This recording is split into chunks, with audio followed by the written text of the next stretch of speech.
Holla! If you hear me, my freaks and geeks. TDKV here coming at you with another awesome video, and today we're going to be reviewing Bash in Berlin. So, we're just going to start this off. Opening match, Cody Rhodes versus Kevin Owens. Honestly, I like this match a lot. Mainly because of the crowd. I'm a sucker for whenever the crowd is into it and they are lively and you hear them. I'm a sucker for that. I like that a lot. So I'm gonna give the opening bout I'm gonna rank everything off of 5 stars. I think I'm gonna rank it about 3.5 out of 5. Again, solid opening match, and I think this is one of the better matches from Cody's reign. I think that Cody's whole title reign has been a little bit of a fumble, unfortunately, but I don't think it's his fault. And again, a match like this kind of proves that he still got it, because I've never been that big of a fan of Kevin Owens, and I felt like Cody carried him throughout a good bit of this. Kevin did some good stuff here too, but for the most part, though, I think this was Cody's show in this match, and like I said, I think this deserves about a 3.5 out of 5 stars. Then for the second match, we had the Jade Cargill and Bianca Belair tag team match versus I forget what they call themselves now, Alba Fire and the other chick. And honestly, so what I was thinking was that this was going to be a match to where Jade and Bianca lose, and then they end up maybe starting the rival that we all want. Maybe starting the feud that we kind of all deserve, in my opinion. It was a dream match before Jade came to the WWE, and now that she's here, I don't know. I don't think anybody at this point wants to see Jade and Bianca tag. It's just, I don't know, just no bueno for me. I'm hoping now that they have the titles that maybe something happens, but it doesn't seem like it's going in that direction, or if it is, it's a very long build. And I'm all for long storytelling, but it kind of has to make sense, you know what I mean? And I'm going to give that match 2 stars. It wasn't terrible, but it really wasn't that good either. And honestly, I mean, it's just my opinion personally, but I wanted to see them lose. I wanted to see something happen and there starts becoming some inner turmoil between the two, and then they're not on the same page, and then ends up turning into a whole, again, what we want to see. I want, and again, maybe it's just me, but I want to see these two wrestle one-on-one. I don't want to see them tag. But that's just me.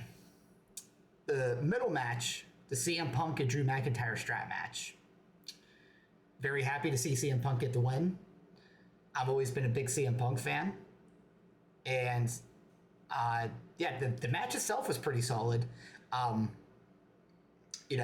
Strap matches aren't really my forte, or anything that I have a high opinion of. But I think in terms of strap matches, this was a pretty good one. Kind of did what it needed to keep the story between the two going. And there were some cool spots. CM Punk got thrown through a table. Drew McIntyre looked strong, but again, I'm happy to see CM Punk get the win, and honestly, I would have been a bit disappointed if Drew McIntyre would have gotten another win, because I don't think it's one of those things that he needs. But again, that's just me though. I'd give the match I'd give it another 3.5 stars, because again, it was good in terms of strap matches. Maybe I'd even give it a 4. But I'm really happy that CM Punk won. I thought the end wherever he took his bracelet back and kind of did the it's good storytelling, and I think that this feud between the two is going in the right direction. I hope it doesn't drag out to WrestleMania, but again, it looks like WWE has been all about the whole long-term storytelling, which isn't bad, but too much of something could be bad. That's just my opinion now.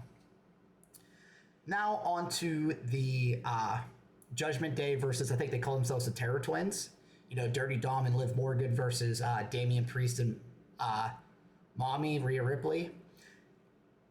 I liked the match for what it was. I didn't really have too many, too high of expectations for what it was going to be. And it kind of lived up to what I thought it was going to be. You know, nothing special.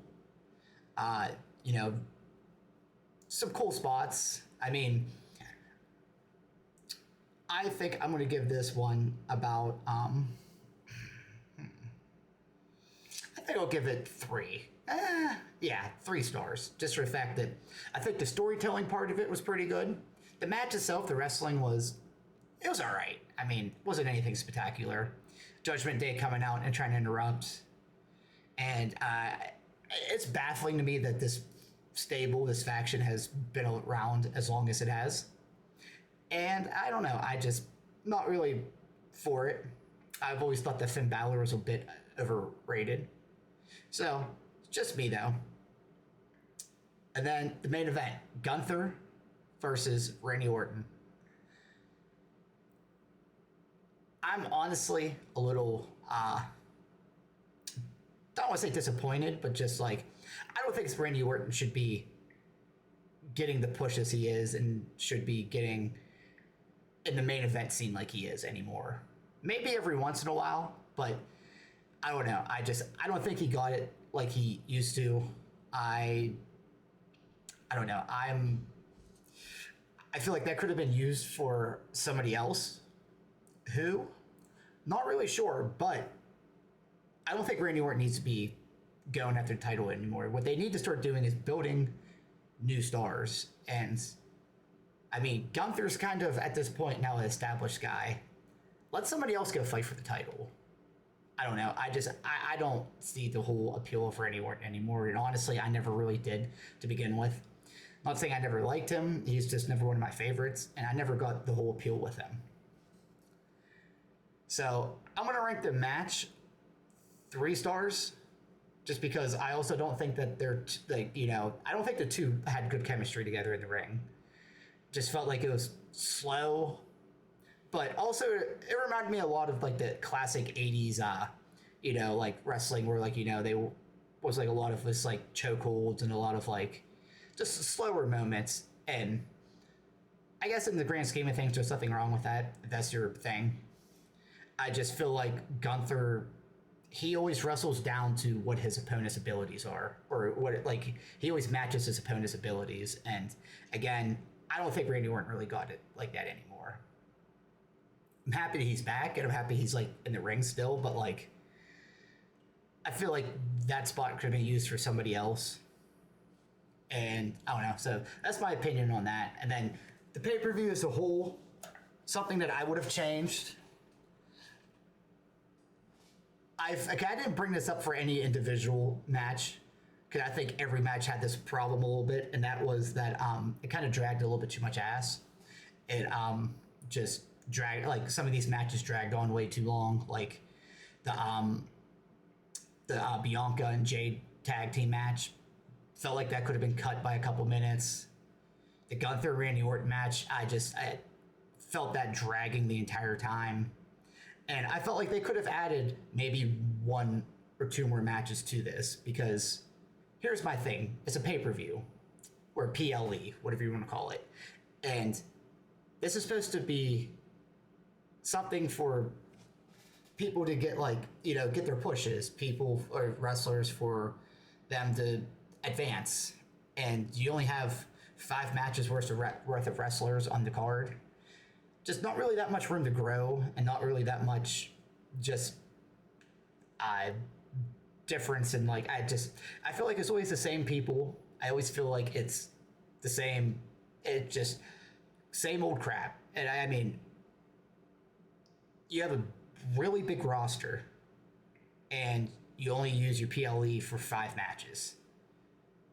And I mean, obviously, because some of you are probably in the comments, or probably go in the comments and say, well, what do you want them to do? Have like a whole bunch of quick matches? I just feel like there's a lot more room for a lot more people. Like for example, the Bray Wyatt crew. Like, You couldn't have fit them on here somehow? Or like LA Knight, yeah! Why can't he defend his title on here? Like the Intercontinental Champion's not even like on the card. And I haven't seen the tag team, either one of the tag team championships defended on a PLE in what, like almost all year? What are we doing there? So I don't know. That's just me though. Like I feel like there's a lot more room for a lot more people to try spreading their wings and making a name for themselves. And instead they're just kind of handicapping themselves to the same few people. Like, because like Kevin Owens too. I'm sorry, like I don't think Kevin Owens is breaking the needle on the whole selling merch thing. He probably has his fans, but like they're starting to probably, I think they're starting to become fewer and far between. Get that opportunity to somebody else.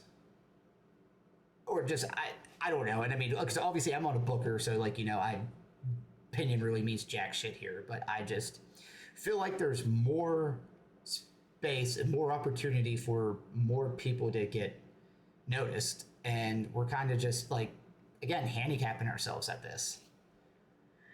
But that's my take on it. You know, let me know in the comments. What do you think? What did you think of this pay-per-view or PLE? Did you think it was a good one? Or is my opinion completely wrong? Let me know down in the comments. And if you're still here and you haven't yet, why don't you go ahead, subscribe if you're new, hit the thumbs up button. I'm also live every day, so you don't want to miss that. We game. Sometimes we just vibe. Every Wednesday I do wrestling watch-alongs. So, you know, if you're watching this, you'll probably love that. But until next time, all my freaks and geeks, see ya.